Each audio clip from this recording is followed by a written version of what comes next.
ठीक है, चलिए good evening everyone. Lecture start करते हैं ना। तो आज हम लोग वेक्टर्स को देखेंगे, ठीक है। तो वेक्टर्स क्या हैं, क्यों हैं, ये सारी चीज़ें हम लोग समझेंगे और स्टार्ट करते हैं अपना टॉपिक वेक्टर्स।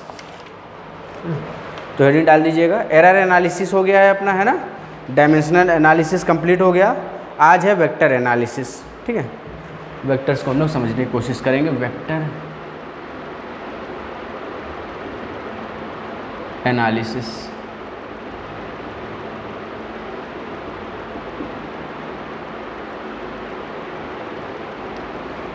ठीक है, वेक्टर एनालिसिस। तो यहाँ पे लिखिएगा ज़रा वेक्टर एनालिसिस में, हेडिंग डाल के लिखिएगा, physical quantities are divided into 3 categories. Physical quantities are divided into 3 categories, ठीक है। Physical quantities are divided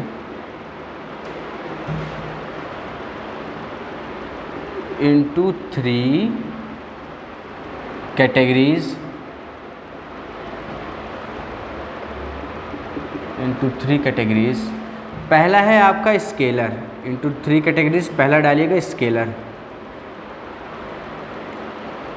scalar quantity.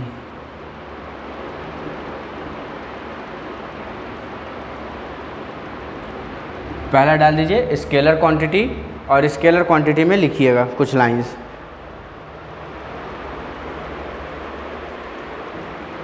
ठीक है। बोले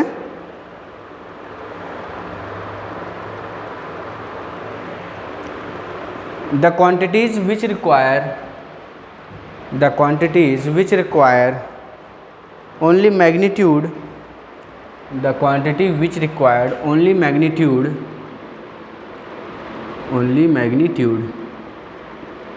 the quantity which require only magnitude for its representation only magnitude for its representation is known as scalar quantity, is known as scalar quantity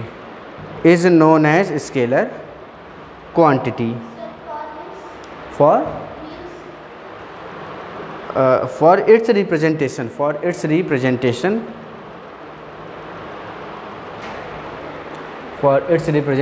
is known as scalar quantity, ठीक है।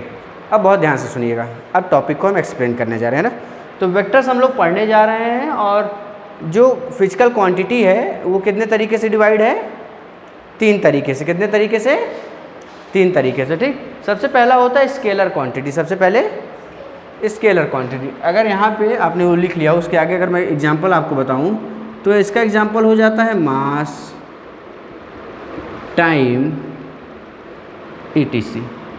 यानी कि ऐसे quantity जो सिर्फ किस पे डिपेंड करते हैं, मैग्नीट्यूड पे। किस पे डिपेंड करते हैं? मैग्नीट्यूड पे। मैग्नीट्यूड मतलब समझते हैं? जैसे कि एक कार चल रही है 5 किलोमीटर पर आवर से। कितने चल रही है? 5 किलोमीटर पर आवर। तो 5 जो हो जाता है वो मैग्नीट्यूड हो जाता है। क्या हो जाता है? मैग्नीट्यूड। मैग्नीट्यूड का मतलब होता है क्वांटिटी, ठीक है। तो इसकी स्पीड की क्वांटिटी कैसी है? 5 किलोमीटर पर आवर है, ठीक। तो जो चीज़ सिर्फ, जिसके पास सिर्फ क्या हो, मैग्नीट्यूड, क्या हो, मैग्नीट्यूड, वो क्या हो जाएगा? स्केलर क्वांटिटी, ठीक है। जिसके पास मैग्नीट्यूड हो सिर्फ, वो क्या हो जाएगा? स्केलर क्वांटिटी, ठीक है। और जिसके पास मैग्नीट्यूड के साथ साथ डायरेक्शन भी हो, मैग्नीट्यूड के साथ डायरेक्शन भी हो, वो क्या हो जाएगा? Vector quantity. क्या हो जाएगा? Vector quantity. अगर हम लोग वेक्टर्स की बात करेंगे, फिजिक्स में हम लोग वेक्टर्स की बात करते हैं, स्केलर की बात बहुत कम करते हैं, ना बराबर करते हैं, ठीक। वेक्टर्स की बात करते हैं। क्यों वेक्टर्स की बात करते हैं? क्योंकि यहाँ पे हमें डायरेक्शन को लेना पड़ता है ना। किस डायरेक्शन में? मान लीजिए ग्रेविटी नीचे की तरफ लग रही है, ठीक है। ग्रेविटी नीचे की तरफ, तो नीचे क्या एक डायरेक्शन है ना, नीचे क्या एक डायरेक्शन है। कोई बॉडी नॉर्थ में मूव कर रही है, साउथ में मूव कर रही है, तो क्या है? डायरेक्शन है, ठीक। तो फिजिक्स में हमें डायरेक्शन की ज़रूरत पड़ती है, और मैग्नीट्यूड तो हर बॉडी के पास होता ही है, है ना। तो वहाँ से मुझे क्या पता चला कि जो भी बॉडी जिसके पास क्या हो, मैग्नीट्यूड हो और क्या हो, डायरेक्शन हो, वो क्या कहलाएगा, वेक्टर क्वांटिटी कहलाएगा। और जिसके पास सिर्फ मैग्नीट्यूड हो वो क्या कहलाएगा, स्केलर क्वांटिटी। जैसे कि टाइम की बात करते हैं, किसकी बात करेंगे, टाइम की। टाइम क्या है, स्केलर है। टाइम में तो कोई डायरेक्शन नहीं है ना, कि मैं घड़ी अगर ऐसे लेके खड़ा हूँ तो इधर 5 बज रहा है, इधर लेके खड़ा हो गया तो 10 बजने लगा, ऐसा तो नहीं है। तो डायरेक्शन पे डिपेंड कर रही है क्या टाइम, नहीं कर रही। तो टाइम क्या है, स्केलर क्वांटिटी। ठीक, मास हो गया आपका, वेट चेंज हो सकता है, मास चेंज नहीं हो सकता, बताया था ना। वेट क्या होगा, चेंज हो जाएगा। जिस हिसाब से ग्रेविटी उस हिसाब से आपका वेट। यहाँ पे ग्रेविटी 9.8 है तो आपका वेट जो है वो है, मून पे ग्रेविटी कम है तो वहाँ पे वेट कम है। लेकिन mass will always remain constant. क्या कहा मैंने, mass will always remain constant wherever the body will lie. Body कहीं भी हो लेकिन मास हमेशा कांस्टेंट होगा। ठीक है, अब 5 मान लेते हैं 5 kg इसका अर्थ पे भी है, 5 kg मून पे भी है, 5 kg मार्स पे भी है। तो मास ये जो है मास चेंज हो रहा है क्या। अगर मास को मैं धरती के ऊपर ले जाऊं और मास को मैं धरती के नीचे ले जाऊं तो मास चेंज होगा क्या, क्या चेंज होगा, वेट। क्या चेंज होगा, वेट। तो वेट चेंज होता है, मास चेंज नहीं होता, भले मेरी डायरेक्शन चेंज हो रही है। बोलिए हाँ या ना। अगर डायरेक्शन चेंज हो रही है लेकिन इस पर कोई फर्क नहीं पड़ रहा है तो क्या है, स्केलर क्वांटिटी है। थोड़ी थोड़ी बात समझ आ रही है, स्केलर और वेक्टर में क्या अंतर है, अरे हाँ या ना। ठीक है, तो स्केलर और वेक्टर में क्या अंतर है। अगर स्केलर क्वांटिटी होगी उसके पास सिर्फ क्या होगा, अरे कुछ तो बोलो, क्या होगा, मैग्नीट्यूड। अब दूसरा क्या है, वेक्टर है। और तीसरा क्या है, ट्रैक्टर। हाँ क्या, ट्रैक्टर कुछ और होगा, ट्रैक्टर कहाँ, टेंसर है ना। वही तो मैं भी कह रहा हूँ, ट्रैक्टर कहाँ पढ़ लिया। दूसरा है वेक्टर क्वांटिटी। वेक्टर क्वांटिटी फटाफट लिखिए इसमें, वेक्टर क्वांटिटी क्या होती है।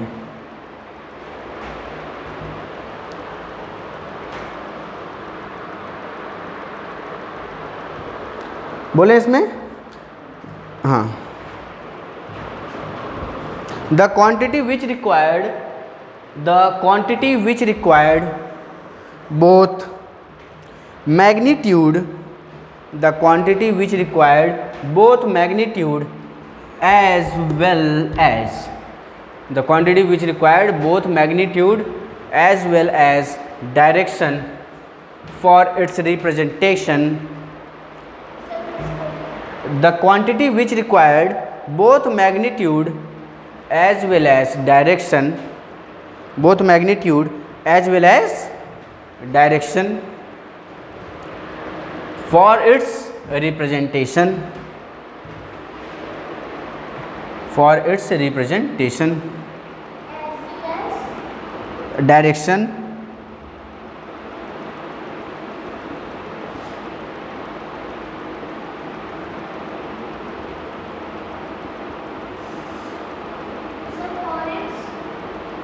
रिप्रेजेंटेशन, जो पहले वाले में था for its representation, is known as vector quantity, is known as vector quantity। क्या आपको दो बातें मैंने छोटी छोटी बताई और आपको थोड़ी बहुत समझ आई, बताइए क्या ये बात समझ आई। स्केलर क्या है, जो सिर्फ किस पे डिपेंड करे, किस पे डिपेंड करे, मैग्नीट्यूड पे। लेकिन वेक्टर जो किस पे डिपेंड करता है, मैग्नीट्यूड और डायरेक्शन, मैग्नीट्यूड और डायरेक्शन दोनों पे डिपेंड करता है। अच्छा, मैग्नीट्यूड पे भी डिपेंड करेगा और डायरेक्शन पे भी, है ना। इसका एग्जाम्पल क्या हो सकता है, वेट हो सकता है, वेलोसिटी हो सकती है।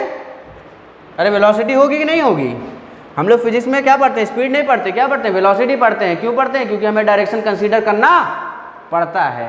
ठीक, तो इसका एग्जाम्पल क्या हो जाएगा, इसका एग्जाम्पल वेलोसिटी। ठीक है, उसके बाद वेट लिख देते हैं, चलिए वेलोसिटी हो गया, वेट हो गया। उसके बाद फोर्स, एक्सेलरेशन, और ETC, ऐसे कई सारी चीज़ें हैं जो क्या डिपेंड करती है, डायरेक्शन पे डिपेंड करती हैं, ठीक है ना। तो वो क्वांटिटी जिसको खुद के बारे में बताने के लिए किसकी ज़रूरत पड़े, एक मैग्नीट्यूड की ज़रूरत पड़े, और दूसरा किसकी ज़रूरत पड़े, डायरेक्शन की। हेलो, ठीक है, चलिए। अच्छा, वो फ़ोन आ गया, ऑन ही नहीं किए थे, चार्ज कैसे होता ठीक है। तो जो डिपेंड करेगा मैग्नीट्यूड पे और डिपेंड करेगा डायरेक्शन पे, वो कहलाएगा, बोलिए क्या कहलाएगा, वेक्टर क्वांटिटी कहलाएगा, ठीक है। एग्जांपल वेलोसिटी, मैं 5 मीटर पर सेकंड से जा रहा हूँ, बहुत अच्छी बात है, 5 मीटर पर सेकंड से जा रहा हूँ, तो ये क्या है, 5 मीटर पर सेकंड क्या है मेरे लिए, मैग्नीट्यूड है या डायरेक्शन है, मैग्नीट्यूड है। 5 मीटर पर सेकंड मेरा मैग्नीट्यूड है ना। मैं 5 मीटर पर सेकंड से नॉर्थ की तरफ जा रहा हूँ, किधर की तरफ, तो यहाँ पे डायरेक्शन आ गया, तो अब ये स्पीड नहीं रहेगी, ये क्या बन गई, वेलोसिटी बन गई। क्या बन गई, वेलोसिटी। क्यों, क्योंकि यहाँ पे मैग्नीट्यूड और डायरेक्शन दोनों की बात हो रही है। किसकी बात हो रही है, मैग्नीट्यूड और, इसलिए वेलोसिटी मेरा क्या हो गया, वेक्टर क्वांटिटी हो गया। छोटी छोटी बातें, क्या ये क्लियर है, अरे हाँ या ना बोलिए, ठीक है। वेट क्या है, वेक्टर क्वांटिटी है कि नहीं, क्यों, क्योंकि ये डायरेक्शन पे डिपेंड करेगी या नहीं करेगी, है ना, ये डायरेक्शन पे डिपेंड करेगी। कैसे करेगी, मान लेते हैं यहाँ पे ये सरफेस है, ठीक है, सरफेस से आप यहाँ पे एक बॉल पड़ी और एक बॉल यहाँ पे पड़ी है, क्लियर है, इनके बीच के मान लेते हैं दूरी h है, कितनी दूरी है, तो यहाँ पे इसका वेट कितना होगा, यहाँ पे इसका वेट 0 हो जाएगा, मास अगर m है, ग्रेविटी अगर g लग रही है, पर यहाँ पे कितना हो जाएगा, mgh, है ना, पोटेंशियल एनर्जी है। बट अगर ये मैं इसकी बात करता हूँ, यहाँ पे मास जो है वो रहेगा ही, यहाँ पे भी मास वही रहेगा, ठीक है। ग्रेविटी की वजह से यहाँ पे वेट कुछ और होगा, यहाँ पे वेट कुछ और होगा, ज़्यादा होगा या कम होगा, पोटेंशियल एनर्जी यहाँ पे बढ़ेगी, है ना, पोटेंशियल एनर्जी बढ़ी, वेट क्या हो गया, कम हो गया, ठीक। अब सुनिए, जब मैं इसको ऊपर ले जा रहा हूँ, जब डायरेक्शन ऊपर ले जा रहे हैं इसको, तो वेट क्या हो रहा है, बढ़ रहा है। जब नीचे की तरफ ला रहे हैं तो वेट कम हो रहा है। तो डायरेक्शन पे डिपेंड कर रहा है मैग्नीट्यूड और डायरेक्शन दोनों पे डिपेंड कर रहा है ना वेट। तो वेट क्या हो गया मेरे पास, थोड़ा बहुत समझ आ रहा है, आइडिया लग रहा है ना। इसको रियल लाइफ एग्जांपल से समझना है, कुछ हार्ड चीज़ नहीं है, जो अगल बगल की चीज़ें हैं वही आपको समझना है। फोर्स डायरेक्शन पे डिपेंड करता है। मान लीजिए मैंने यहाँ पे किसी को खड़ा कर दिया, ठीक है, और एक्सपेरिमेंट के लिए मैंने उसको यहाँ से ऐसे धक्का दिया, ठीक है। अब मैंने उसको इधर से धक्का दिया तो क्या हुआ कि मेरे गले लगेगा, जाके उधर गिरेगा, है ना, उधर गिरेगा, आगे गले तो लगेगा नहीं, ठीक। तो फोर्स लगाया, डायरेक्शन पे डिपेंड करा, इस डायरेक्शन में फोर्स लगाया तो आदमी किधर की तरफ गया, उधर की तरफ, ठीक है। उसको ऐसे खींचेंगे किसी फोर्स से तो किधर की तरफ आएगा, बोलिए किधर की तरफ आएगा, मेरी तरफ आएगा, है कि नहीं। हेलो, 7 बजे क्लास है, 7 बजे क्लास है, अरे क्लास में बात, हाँ चलिए। तो वेट फोर्स हो गया, है ना, डायरेक्शन पे डिपेंड कर रहा है। एक्सेलरेशन डिपेंड करता है, एक्सेलरेशन डायरेक्शन पे डिपेंड करेगा। ग्रेविटी क्या है, एक तरीके का एक्सेलरेशन ही है। ग्रेविटी क्या है, एक्सेलरेशन। ये बॉडी है, इस बॉडी पे ग्रेविटी लग रही है, क्या आपको दिखाई दे रही है, इस बॉडी पे ग्रेविटी लग रही है, आप दिखाई दी, अरे नीचे जा रही है, कैसे जा रही है, ऐसा थोड़ी कि मैंने चुम्बक लगाया है ना, ये इसको हमने बताया है कि सुनो ऐसा करना, जब हम ऐसे करेंगे तो तुम नीचे आना, ऐसा तो है नहीं, है ना। इस पर क्या लग रही है, ग्रेविटी लग रही है ना। ये अर्थ पूरा है, अर्थ पूरे सभी ऑब्जेक्ट पे क्या लगाता है, ग्रेविटी लगाता है, ठीक। तो इस पर ग्रेविटी लगी, कहाँ की तरफ आया, नीचे की तरफ आया, तो इसकी स्पीड बढ़ेगी या कम होगी, वेलोसिटी बढ़ेगी या कम होगी, वेलोसिटी बढ़ेगी। वेलोसिटी का rate of change of velocity is known as acceleration. थोड़ा बहुत कनेक्ट हुआ, rate of change of velocity is known as acceleration. इसकी वेलोसिटी नीचे आने पे बढ़ेगी क्योंकि ग्रेविटी बढ़ रही है, ग्रेविटी बढ़े तो इसकी स्पीड देखिए बढ़ गई, नीचे आने भर में स्पीड बढ़ गई। यही मैंने अगर इसको ऊपर फेंक दिया तो ग्रेविटी क्या होगी, नीचे की तरफ, बॉडी की वेलोसिटी ऊपर की तरफ, तो वेलोसिटी क्या होगी, इसकी कम होगी और ये ऊपर जाके कहीं ना कहीं रुक जाएगा, फिर नीचे आ गया, ठीक। तो एक्सेलरेशन भी क्या है, एक तरीके का वेक्टर क्वांटिटी है, क्या है, वेक्टर क्वांटिटी डायरेक्शन पे डिपेंड कर रहा है ना। नीचे की तरफ एक्सेलरेशन लग रहा है तो बॉडी ने स्पीड पकड़ ली, ऊपर की तरफ एक्सेलरेशन लगा तो बॉडी जाते जाते क्या हो गई, जीरो हो गई। क्या ये बात समझ आया? ठीक है, तो ये हो गया आपका वेक्टर क्वांटिटी। ठीक है, और तीसरा होता है टेंसर क्वांटिटी। ठीक है, तीसरा लिखिएगा tensor.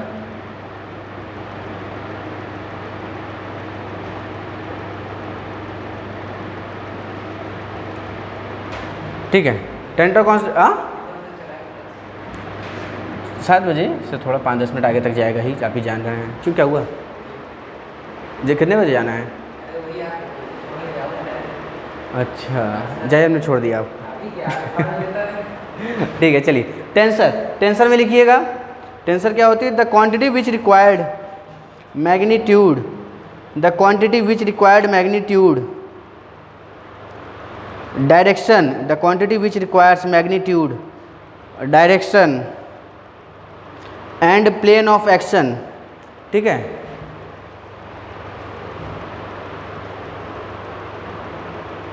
The quantity which require magnitude direction as well as plane of action, as well as plane of action is known as tensor. ठीक है, गलती से कैंसर मत लिख दीजिएगा, इज नोन एज टेंसर। ठीक, the quantity which required magnitude direction as well as plane of action for its representation is known as tensor.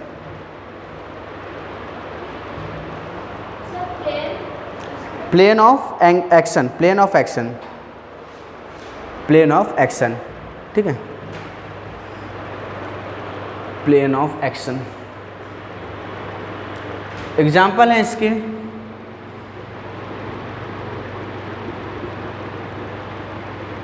Stress fluid mechanics में पढ़ाऊंगा, स्ट्रेन, लेकिन अभी इसका हल्का आइडिया देता है। स्ट्रेस हो गया, स्ट्रेन हो गया, मोमेंट ऑफ इनर्शिया हो गया।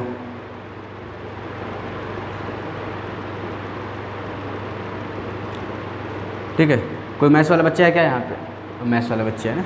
चलिए, इसको रिप्रेजेंट जनरली ऐसे होता है, ये 12th पहुँचेंगे तुरंत समझ जाएंगे क्या है। ठीक है, और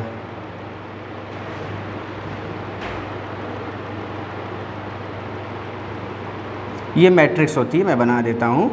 ये टेंसर है ना, ये टेंसर होती है। टेंसर आपने लिखा होगा, आपने पढ़ा होगा, लेकिन मुझे ये भी पता है टेंसर का एग्जाम्पल भी आपको मिला होगा, लेकिन समझ नहीं आया होगा आपको टेंसर क्या है। वो एक्चुअली मैं बताता हूँ, स्कूल में एक ट्रेंड चला है। क्या ट्रेंड चला है?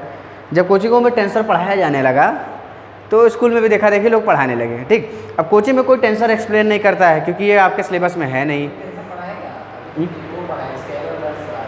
अच्छा, ठीक है, चलिए।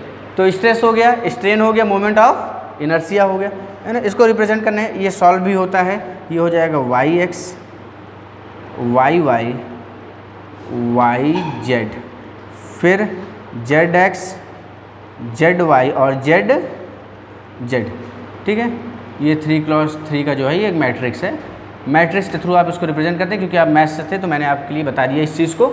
सुनिए, स्ट्रेस है ना, स्ट्रेस जो होता है, पहले तो आपको टेंसर समझा देता हूँ। ठीक है, टेंसर क्या होता है? ये ऐसी क्वांटिटी है जिसके पास मैग्नीट्यूड भी होगा, डायरेक्शन भी होगी और प्लेन ऑफ एक्शन होगा। ठीक है, प्लेन ऑफ एक्शन का मतलब होता है कहाँ पे चीज़ें अप्लाई करी जा रही हैं, कहाँ पे चीज़ें अप्लाई करी जा रही हैं।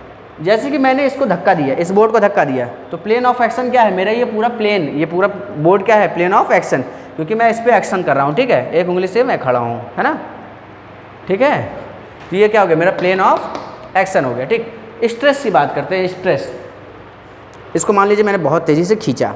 ठीक है, ये आपको फ्लूइड मैकेनिक्स से पढ़ाऊंगा। स्ट्रेस क्या है, स्ट्रेन क्या है, मोमेंट ऑफ इनर्शिया क्या है, रोटेशन में पढ़ाऊंगा। तो बस स्ट्रेस ऐसा, इसको मैंने इसको खींचा और इसका जो लेंथ थी उसमें हल्का सा चेंज आया। ठीक, मान लीजिए डेल्टा एल। ठीक है, ओरिजिनल लेंथ एल थी, तो डेल्टा एल अपॉन एल जो है आपका ये क्या है? स्ट्रेस है।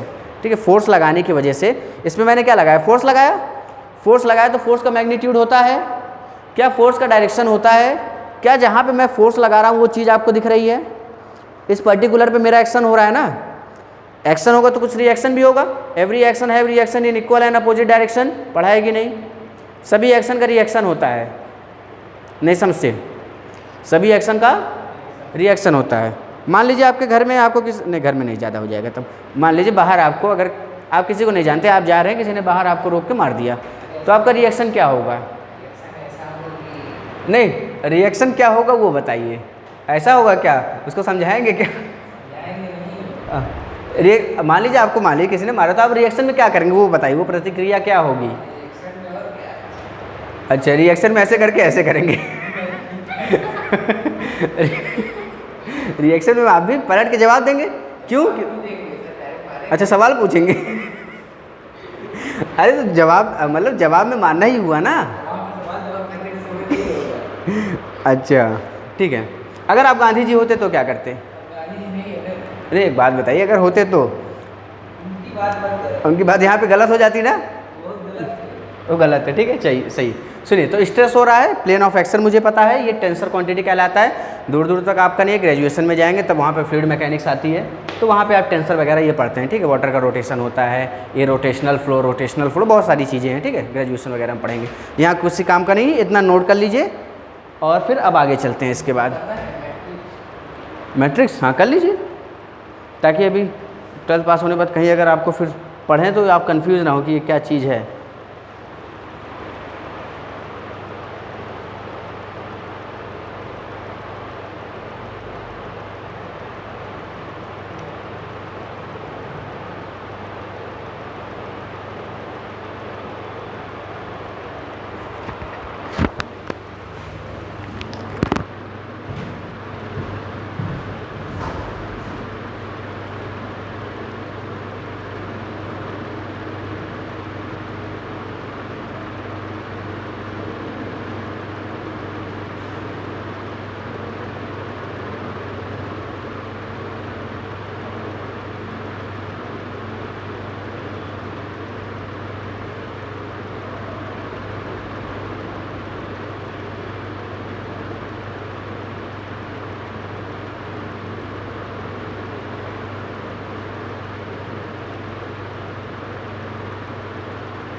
हो गया?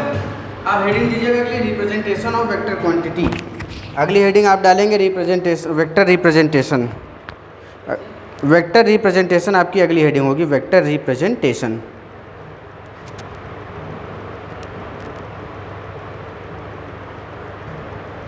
ठीक है, छोटी सी बात है, वेक्टर रिप्रेजेंटेशन।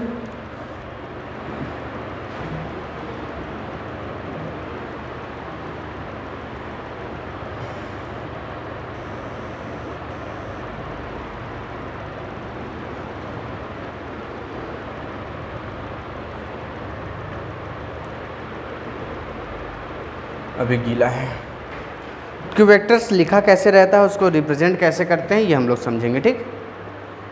कि वेक्टर दिखता कैसे है, सूख जाए तो दिखाएं दिखता कैसे है।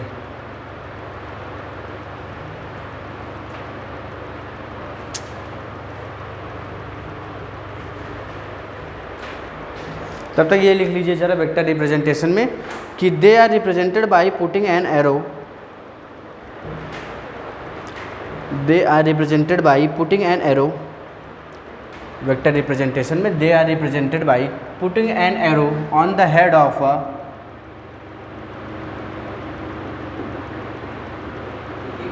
Putting an arrow on the head of a, ठीक है, फिर से ये है they are represented by putting an arrow. They are represented by putting an arrow. They are represented by putting an arrow. They are represented by putting an arrow. Putting an arrow. They are represented by putting an arrow on the physical quantity, on the head of the quantity लिख लीजिए, on the head of the quantity, on the head of the quantity. सुनिए इसका क्या मतलब है। मान लेते हैं मेरे पास ए गिवन है, ठीक है, ए बराबर 5 मीटर पर सेकंड। ए बराबर 5 मीटर पर सेकंड क्या है, मैग्नीट्यूड है या डायरेक्शन है, मैग्नीट्यूड है। तो वेक्टर लगाने के लिए मुझे जिससे रिप्रेजेंट करता हूँ, वेक्टर लगाने के लिए मुझे उस नंबर के ऊपर एक ऐसे ये लगाना पड़ता है, क्या लगाना पड़ता है, एरो। क्या लगाना पड़ता है, एरो। अब इसको मैं लिख दूंगा नॉर्थ, ठीक है। तो 5 मीटर पर सेकंड नॉर्थ, ये क्या है, एक वेक्टर क्वांटिटी है ना। तो वेक्टर क्वांटिटी को रिप्रेजेंट करने के लिए जिससे रिप्रेजेंट करा जाता है उसके ऊपर एक क्या लगा रहेगा, एरो लगा रहेगा, ठीक। या क्या रहेगा, वो नंबर जो है वो बोल्ड में लिखा रहेगा, ठीक, कुछ ऐसे। या जैसे कहीं वेक्टर है, अगर ऊपर एरो नहीं लिखा है तो वो ऐसा डार्क में लिखा रहेगा, ठीक। इसका मतलब भी सेम है ना, नहीं समझे। कहीं वेक्टर लिखा है तो एरो ऊपर लगा हुआ है बस, ठीक। और सुनिए, अगर मैं मैग्नीट्यूड की बात करूँ, मैं बार बार मैग्नीट्यूड कह रहा हूँ, तो मैग्नीट्यूड की अगर बात करता हूँ, मैग्नीट्यूड, तो मैग्नीट्यूड का रिप्रेजेंटेशन कैसे हो जाता है, ये तो वेक्टर है, वेक्टर का अगर मुझे मैग्नीट्यूड दिखाना है तो मैग्नीट्यूड कितना है, 5 मीटर पर सेकंड। तो मैग्नीट्यूड कैसे रिप्रेजेंट होता है, वेक्टर है आपके पास लिखा हुआ है, आप दो तरफ क्या लगाएंगे, मॉड लगाएंगे, क्या तरफ, मॉड लगाएंगे दो तरफ। तो मॉड ये कितना आ गया, ये हो गया 5 मीटर पर सेकंड। तो वेक्टर ये पूरा है, वेक्टर ये क्या है, ये पूरा है, vector is equal to 5 metre पर सेकंड नॉर्थ। ये वेलोसिटी को डिपेंड कर दिखा रहा है, ठीक। अगर इसका मैग्नीट्यूड मुझे पता करना है, सिर्फ क्वांटिटी, तो मैं कैसे लिखूंगा वेक्टर को, मॉड में लिखूंगा। किस में लिखूंगा, मॉड में, ठीक है। ये छोटी सी बातें नोट कर लीजिए, क्योंकि इसके बाद अगला टॉपिक है टाइप्स ऑफ वेक्टर्स।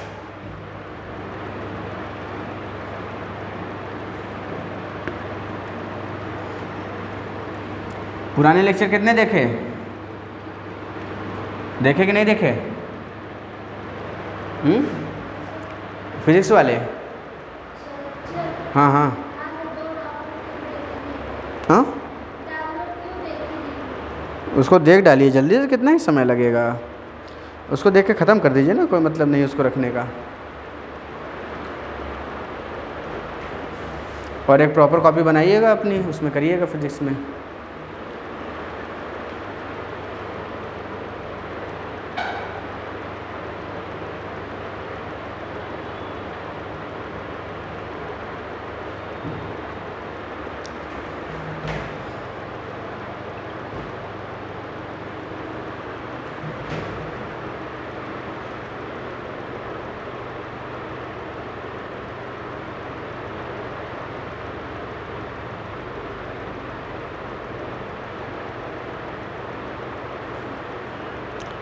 हो गया, ठीक है। अगली हेडिंग डाल लीजिएगा टाइप्स ऑफ वेक्टर्स। इसमें कुछ टाइप्स हम लोग पढ़ेंगे, टाइप्स ऑफ वेक्टर्स, वेक्टर्स के टाइप, ठीक है, टाइप्स ऑफ वेक्टर्स। तो पहला डालिएगा पैरेलल वेक्टर, पहला है आपके पास पैरेलल वेक्टर्स।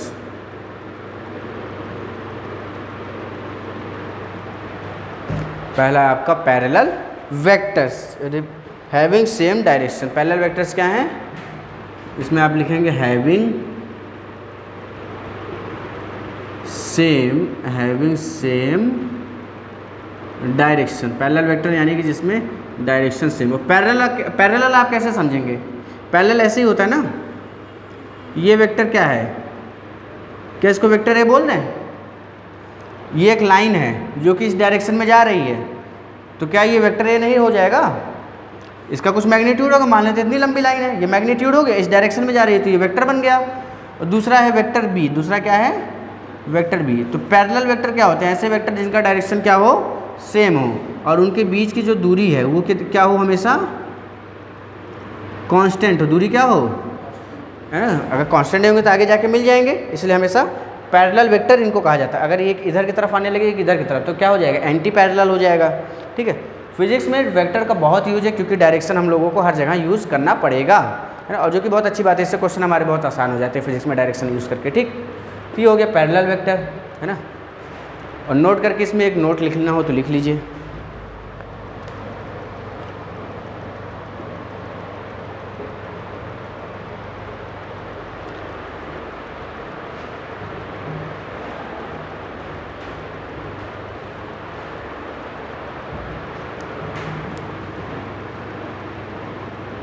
नोट करके लिखना हो तो ये लिख लीजिए कि टू पैरेलल लाइंस, ऐसा माना जाता है कि टू पैरेलल लाइंस कहाँ इंटरसेक्ट करती हैं, दो पैरेलल लाइन कहाँ जाके मिलती हैं,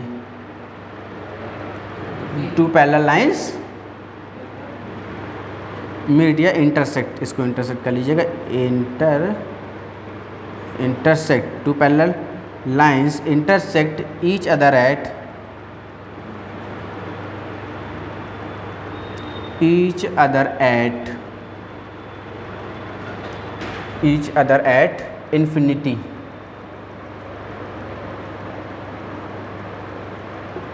two parallel lines intersect each other at infinity. ठीक है, दो पैरेलल लाइन कहाँ जाके मिलती हैं, ऐसा माना जाता है कि वो कहाँ जाके मिलेंगी, इन्फिनिटी पे जाके मिलेंगी। क्या ये बात क्लियर है? हाँ, ये पैरेलल इन्फिनिटी पे जाके मिलेंगे ऐसा माना जाता है। ठीक है, जैसे कि आप रेल की पटरी पे बैठे हैं कभी?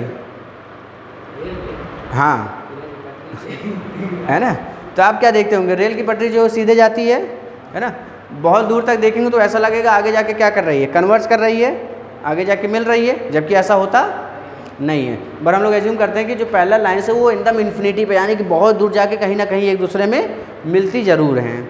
ठीक है, ऐसा हम मान के चलते हैं। ठीक, तो ये हो गया पहला आपका टाइप्स ऑफ वेक्टर में पैरेलल वेक्टर। इसके बाद है दूसरा इक्वल वेक्टर। इसके बाद दूसरा लिखिएगा इक्वल वेक्टर। और वेक्टर बड़ा मज़ेदार चीज़ है, अगर आपने वेक्टर पे कमांड कर लिया तो आपने फिजिक्स पे कमांड कर लिया 11th के, हर जगह यूज़ होना है, बस आप सोच लीजिए, और है बहुत आसान। ठीक है, अगला है इक्वल वेक्टर। इक्वल वेक्टर में लिखिएगा have same magnitude and same direction. दूसरा है आपके पास इक्वल वेक्टर्स। दूसरा है इक्वल वेक्टर्स जिनके बारे में कह सकते हैं कि having same magnitude and same direction. क्या ये बात समझ आई? इनका मैग्नीट्यूड भी सेम और इनका डायरेक्शन भी सेम। अगर मैं एग्जांपल ले रहा हूँ कि मेरे पास दो वेक्टर्स हैं, एक वेक्टर ए है और दूसरा वेक्टर बी है, ये दोनों वेक्टर इक्वल कब होंगे? जब ये बात सही होगी। इनका मैग्नीट्यूड क्या होना चाहिए?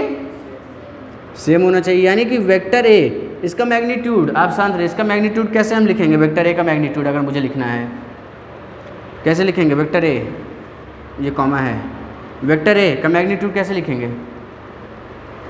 अरे मॉड लगा देंगे ना, मॉड लगा देंगे तो ये जो डिस्टेंस है वो डिस्टेंस किसके बराबर होगी? इस डिस्टेंस के बराबर।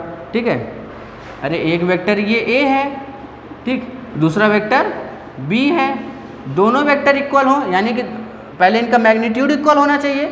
मैग्नीट्यूड यानी कि मान लीजिए अगर ये 5 मीटर का है तो ये भी 5 मीटर का, तो मैग्नीट्यूड इक्वल हो। और दूसरा क्या हो? डायरेक्शन भी सेम हो, दोनों का डायरेक्शन उस डायरेक्शन में ना, मान लेती है ईस्ट है, तो दोनों का डायरेक्शन क्या है? सेम डायरेक्शन में है, तो मैग्नीट्यूड भी सेम होगा, डायरेक्शन भी सेम होगा, तो वो कहलाएगा, नहीं आया, क्या कहलाएगा? Equal vector. सी बात समझ आई? ठीक, नोट कर लीजिए, दूसरे वाले में ये डायग्राम बना लीजिएगा, कहलाएगा इक्वल वेक्टर्स। अब बहुत इंपॉर्टेंट चीज़ आने जा रही है, मेरी फेवरेट का सेंस ये कि बच्चे यही नहीं समझते और यही हमेशा फंसते हैं। तो मैं जो बोलूँगा उसको बहुत ध्यान से सुनिएगा, और लिखना होगा तो अपने शब्दों में लिख लीजिएगा वो।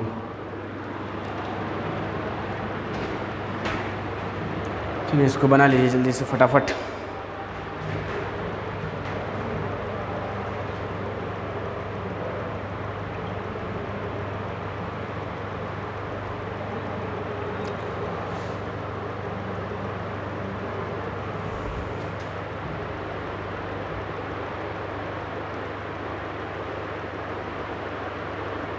हो गया,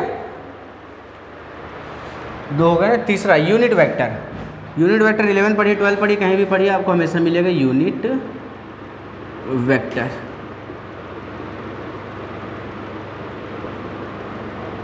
तो इसके बारे में लिखना हो तो लिख लीजिए यूनिट वेक्टर क्या है। Vector whose magnitude is 1, unit vector, vector whose magnitude is 1, vector whose magnitude, पूरा आप लिखिएगा, मैं तो छोटे में लिख देता हूँ। वेक्टर हुज मैग्नीट्यूड इज 1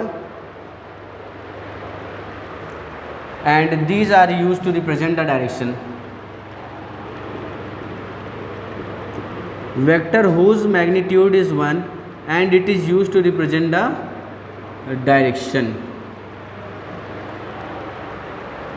चलिए ध्यान से सुनिए, हो गया, लिख लीजिए लिख लीजिए। हाँ, and it is use to represent the direction, and it is used to represent the direction.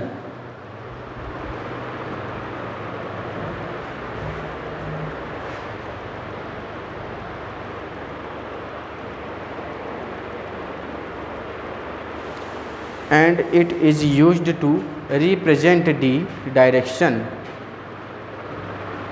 Clear है? नहीं आया? परी आया कि नहीं?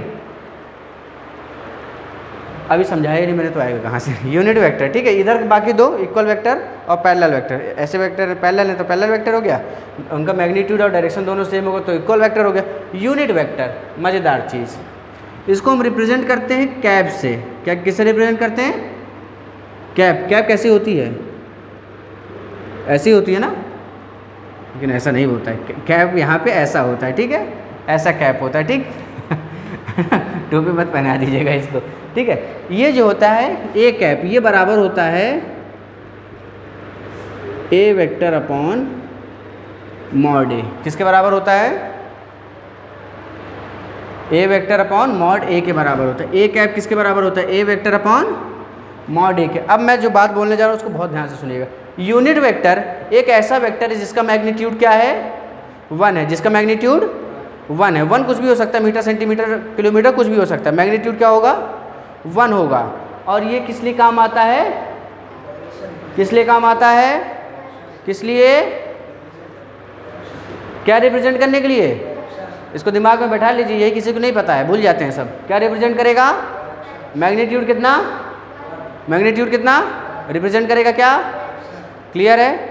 अब देखिए ए कैप जो है ये होता है वेक्टर ए अपॉन मॉड ए, ठीक है, वेक्टर ए अपॉन मॉड ए। ये क्या शो करता है? ये डायरेक्शन को सिर्फ शो करता है। यूनिट वेक्टर का काम होता है उसका मॉड्यूलस 1 और डायरेक्शन को शो करने का काम करता है, ठीक। अच्छा, अब ध्यान से सुनिए। मेरे पास ये एक स्टिक है, ठीक है। एक मान लेते हैं 5 मीटर की स्टिक मेरे पास पड़ी हुई है। कितने मीटर की है? 5 मीटर की स्टिक है। ये स्टिक पड़ी हुई, स्टिक समझ रहे हैं ना? सांप है ना, स्टिक मतलब डंडा, ठीक। ये आपके पास स्टिक पड़ी हुई है और ये जो लेटी है ये किस डायरेक्शन में लेटी है? मान लेते हैं वेस्ट ईस्ट डायरेक्शन में ये लेटी हुई है। मैग्नीट्यूड भी है इस डायरेक्शन में लेटी हुई है, ठीक। ये इस डायरेक्शन में लेटी, इधर वेस्ट है इधर ईस्ट है, इस डायरेक्शन में लेटी हुई, ठीक। तो अगर मैं यहाँ पे डिफाइन करूँगा, इसको किसी वेक्टर से डिफाइन करता हूँ, इसको किसी वेक्टर से डिफाइन करता हूँ। मैं कह देता हूँ कि ये वेक्टर मान लेते हैं P है। P वेक्टर जो है ये है 5 मीटर, किस डायरेक्शन में? 5 मीटर ईस्ट डायरेक्शन में। किस डायरेक्शन में है?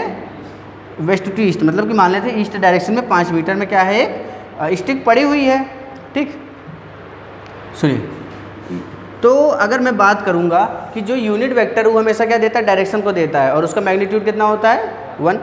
तो यहाँ से अगर मैं P कैप की बात करूंगा, P कैप कितना होगा मेरे पास? P vector upon mod P होगा, हाँ या ना? P वेक्टर मेरे पास कितना है? 5 मीटर ईस्ट, कितना है? 5 मीटर। और मॉड P यानी कि सिर्फ हमें किससे मतलब है? क्वांटिटी से। क्वांटिटी कितनी है? 5 मीटर। तो 5 मीटर से 5 मीटर गया तो P कैप क्या आया? 5 से 5 गया, क्या बचा? सिर्फ 1 बचा। तो P कैप क्या आया? 1 ईस्ट। 1 ईस्ट। 1 क्या? मैग्नीट्यूड। और ईस्ट क्या डायरेक्शन। तो यहाँ से मुझे क्या पता चला, पी कैप आया मेरे पास 1 ईस्ट, यानी कि एक मैग्नीट्यूड ईस्ट डायरेक्शन में है ना। अच्छा मेरे पास कोई चीज़ है, अगर मेरे पास कोई एक क्वांटिटी है, इसको समझ लीजिएगा, बहुत बढ़िया समझा रहा हूँ, ध्यान से सुनिए। अगर मेरे पास कोई एक, मान लेते हैं कि एक वेलोसिटी है, ठीक है, एक वेलोसिटी है, एक गाड़ी है जो कि 10 मीटर पर सेकंड से मूव कर रही है, 10 मीटर पर सेकंड से मूव कर रही है, ठीक है, ये स्पीड है। अगर मान लेते हैं ये स्पीड है 10 मीटर पर सेकंड किसी गाड़ी की स्पीड है। अगर इसमें मैं क्या करूं, अगर मैं इसमें इसको मल्टीप्लाई कर दूं, यूनिट वेक्टर, किसको मल्टीप्लाई कर दूं, यूनिट वेक्टर। अगर मैं यूनिट वेक्टर मल्टीप्लाई कर दूंगा तो क्या इसके पास डायरेक्शन आ जाएगी, 10 मीटर पर सेकंड है, और यूनिट वेक्टर मान लेते हैं मेरे पास कुछ u है, कुछ यूनिट वेक्टर जो है मेरे पास वो कितना होगा 1 साउथ, लिख सकते कि नहीं, मैग्नीट्यूड 1 है, डायरेक्शन साउथ है। तो अगर मैं इसमें ऐसा डायरेक्शन, ऐसे जो स्पीड है इसमें अगर मैं यूनिट वेक्टर मल्टीप्लाई कर दूं तो मुझे गाड़ी किस डायरेक्शन में जा रही है पता चल जाएगा, है ना। अगर मैं u मल्टीप्लाई करूंगा तो 1 10 से मल्टीप्लाई होकर 1 ही होना है।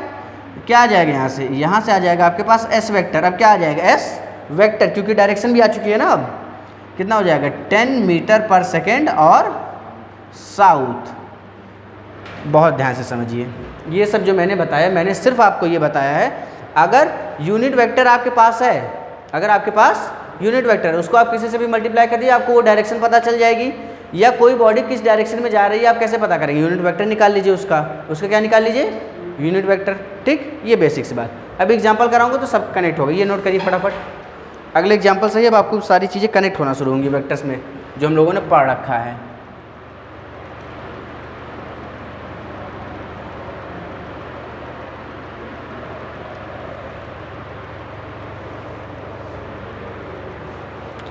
यूनिट वेक्टर मैग्नीट्यूड 1 डायरेक्शन के दिखाने के काम आता है।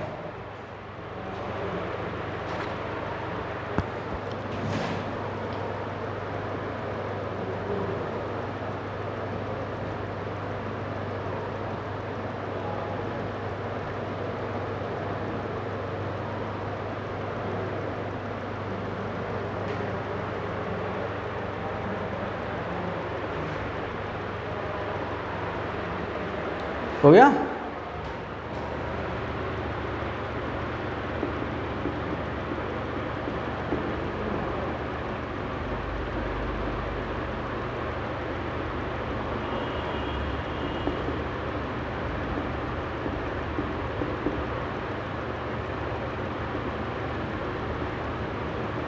Unit vector along coordinate axis.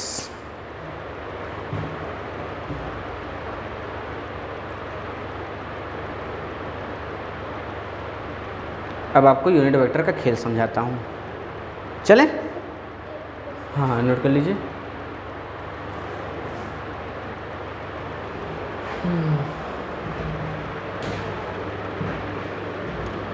Magnitude समझ गए ना, इसका मैग्नीट्यूड 1 क्यों आता है ना। ये लिखना तो ऐसे लिख लीजिएगा कि ए कैप जो है इसका मैग्नीट्यूड 1 आता है, important, kitty kitty kitty kitty kitty kitty kitty, और ये ऐसे इंपॉर्टेंट कि ए कैप का मॉड जो है वो 1 आएगा, यानी कि 1 को शो करेगा।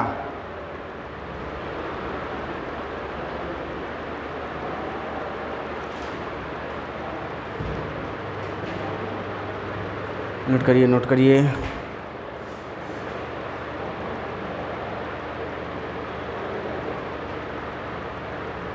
अतुल जरा देखा ये क्लास चल रही क्या, एक नज़र दिखाइए तो। ये लिख लीजिए जल्दी से, तब तक आप दिखाइए।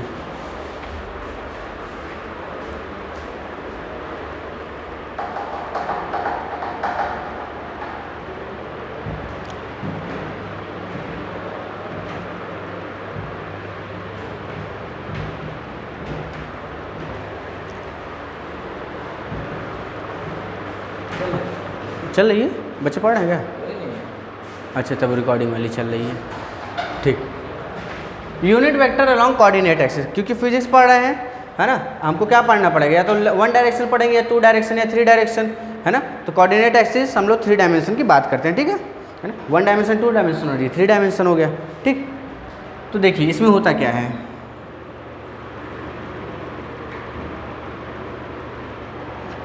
ये कौन सी एक्सिस है? X axis. ये कौन सी एक्सिस? वाई। और ये कौन सी एक्सिस? Z axis. ठीक है, तो unit vector along x axis, unit vector along x axis जो होता है उसको हम रिप्रेजेंट करते हैं आई कैप से। किससे रिप्रेजेंट करते हैं? बोलिए अतुल, किससे रिप्रेजेंट करेंगे? आई कैप। आई कैप का मतलब क्या हुआ? एक्स एक्सिस की बात हो रही है। आई कैप का मतलब एक्स एक्सिस की बात हो रही है।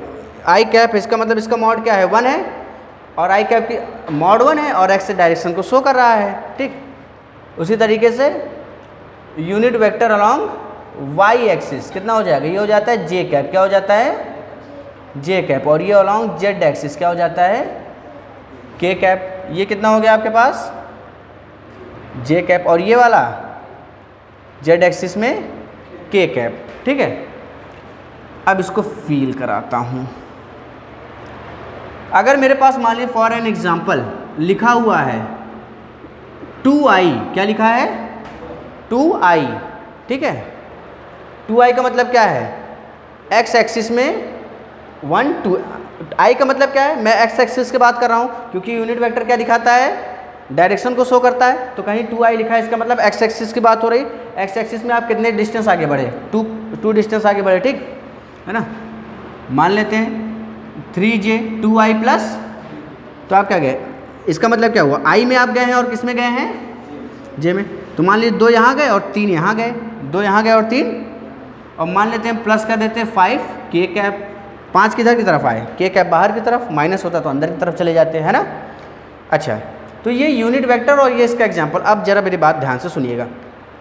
यूनिट वेक्टर की ज़रूरत मुझे क्यों पड़ती है? क्योंकि मुझे फिजिक्स में डायरेक्शन कंसीडर करना पड़ता है। मुझे फिजिक्स में डायरेक्शन कंसीडर करना पड़ रहा है। अगर मेरी गाड़ी इधर की तरफ भाग रही है तो मुझे डायरेक्शन बताना यहाँ पे ज़रूरी है। मुझे यहाँ पे डायरेक्शन बताना ज़रूरी है कि किस डायरेक्शन में जा रही है। तो गाड़ी तीन ही डायरेक्शन में जाएगी ना। गाड़ी किधर की तरफ जाएगी? या तो एक्स एक्सिस की तरफ, या तो वाई एक्सिस की तरफ, या तो ऊपर की तरफ, है कि नहीं? है ना। तो डायरेक्शन की जरूरत पड़ी तो मैंने किसको यूज़ किया? यूनिट वेक्टर को। अब मान लेते गाड़ी 2 किलोमीटर गई या 200 किलोमीटर गई, अगर मैंने बस लिख दिया 200i तो समझने वाले समझ गए ना कि किस डायरेक्शन में गाड़ी गई है? एक्स डायरेक्शन में। 200y यानी वाई डायरेक्शन में गई है। ठीक, अब बहुत ध्यान से मुझे बताइएगा, मैं बहुत ही परफेक्ट जगह खड़ा हूँ, आप मुझे बताइए। ठीक है, मैं आपको बताता हूँ। ये जो है एक्स एक्सिस है, क्या है?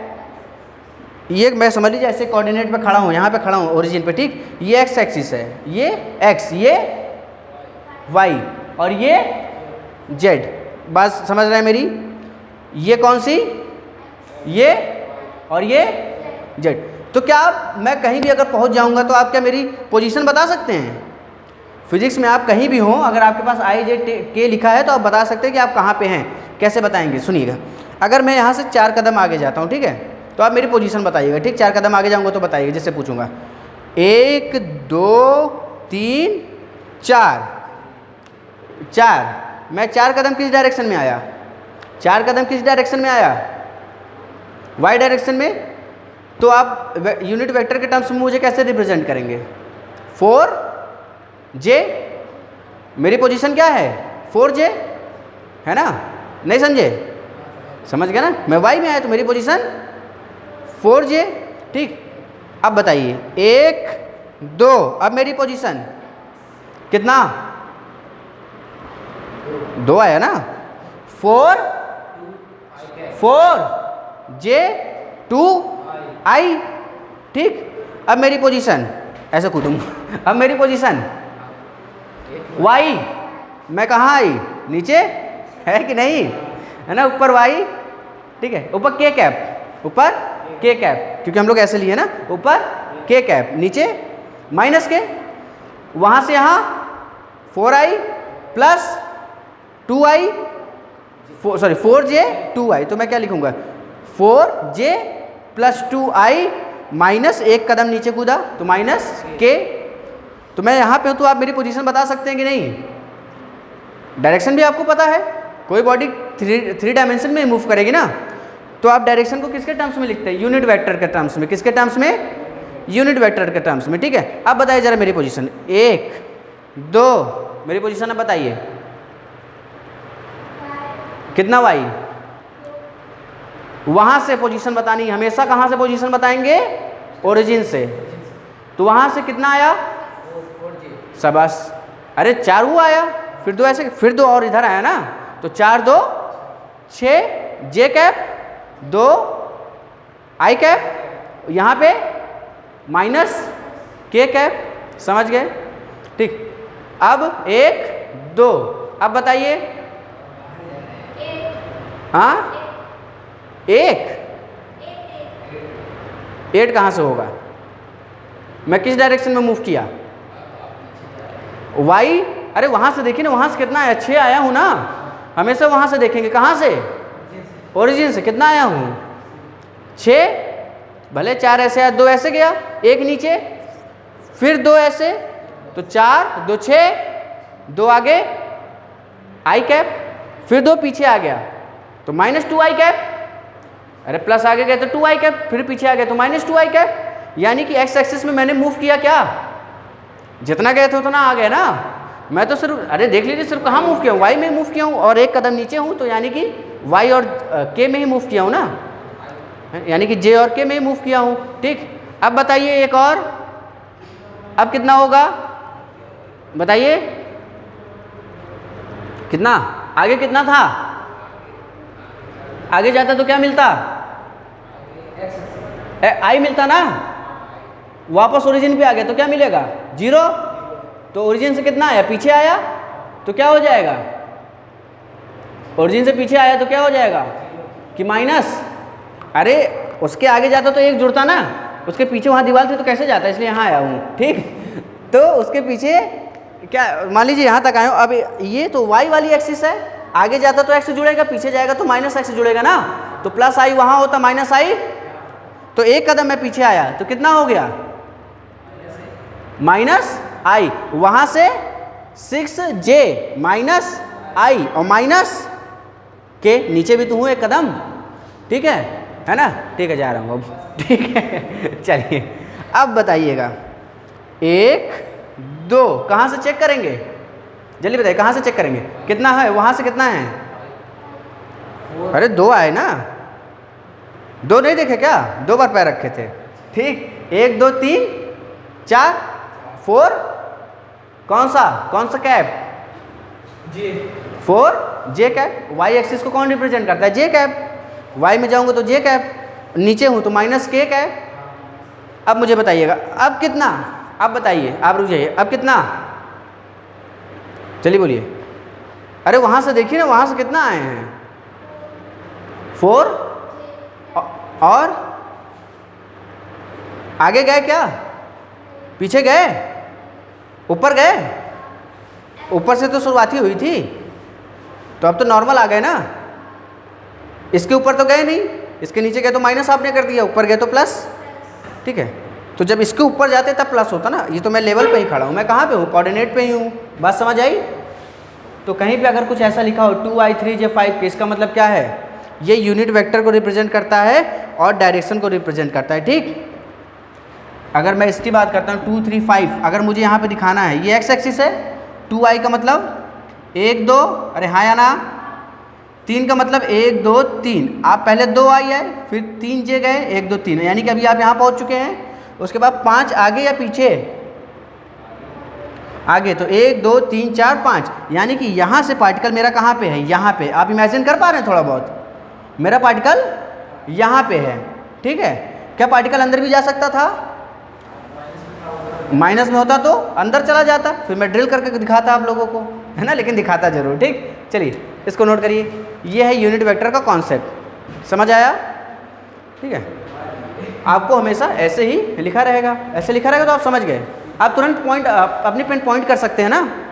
अगर मैंने कह दिया, सुनिए, -2i -3j -3k, कहाँ पे होगा ये, -2 का मतलब, i का मतलब x एक्सिस की बात हो रही है, -2 का मतलब इसके पीछे 2 कदम पीछे, -3 का मतलब 3 कदम नीचे, 2 कदम पीछे, 3 कदम नीचे, और -k का मतलब 3 कदम अंदर, यानी कि पार्टिकल मेरा 2 इधर 3 अंदर, यानी कि उधर की तरफ, अंदर की तरफ होगा, उस साइड। बात समझ आई। तो अगर मैं पार्टिकल पॉइंट करने के लिए कहूँगा तो हाँ पागल है ना, हम ड्रिल करेंगे कह दिए तो मतलब मान लिए, ठीक। तो अंदर की तरफ होगा, ठीक है, इसको नोट कर लीजिए।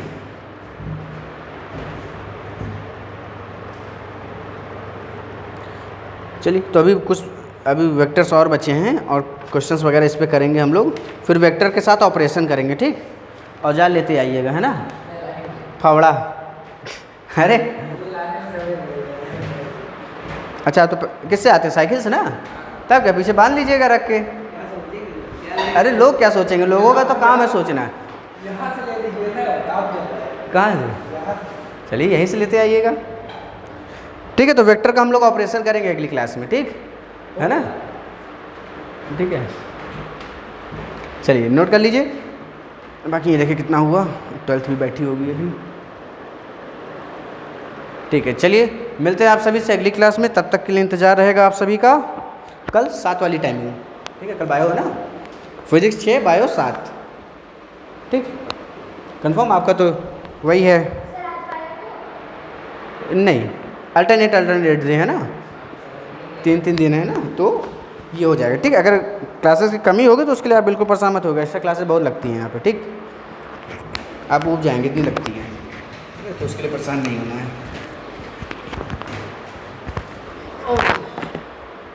घर जाके वेक्टर पढ़ लीजिएगा, नया नया चालू हुआ है, ठीक है। नहीं पढ़ेंगे तो भूल जाएंगे। अगर क्लास में आई को जे बताएंगे और जे को के। सर एक क्वेश्चन है इसमें सॉल्व हाँ बताइए। जो आप होमवर्क दिए थे, हाँ, कन्वर्ट 1000 kg एंड कहाँ करें? कहाँ पे करें? क्या है? Convert 1000 kg metre cube into gram centimetre cube, ठीक है। यानी कि N2 बराबर N1 कितना है? 1000, ये है आपके पास 1000। अब ध्यान से देखिए, kg है, ऊपर वाला kg, नीचे वाला सिर्फ g, है ना। मीटर क्यूब है, यहाँ पे मीटर और यहाँ पे क्यूब है कि नहीं, और यहाँ पे सेंटीमीटर है, ठीक है। ये पावर यहीं से लिखते हैं ना, ठीक। ये हो गया 1000 इंटू के जी को क्या लिख सकते हैं? 10, और ये अपॉन ये, इसको क्या लिख सकते हैं? मीटर को 100 cm अपॉन cm, इस पूरे की पावर जी से जी गया, सेंटीमीटर से सेंटीमीटर गया, 1 2 3 4 5 6 10 की पावर 6 इंटू ये कितना हो जाएगा? 100 की पावर 3, यानी कि 100 इंटू 100 इंटू 100, यानी कि 10 की पावर 6 यहाँ से भी, तो 10 की पावर 6 इंटू 10 की पावर 6, बेस सेम तो पावर ऐड, बेस सेम तो पावर, तो 10 की पावर आंसर हो जाएगा 10 की पावर 12 ग्राम पर सेंटीमीटर, जो आपका आंसर हो जाएगा, ठीक।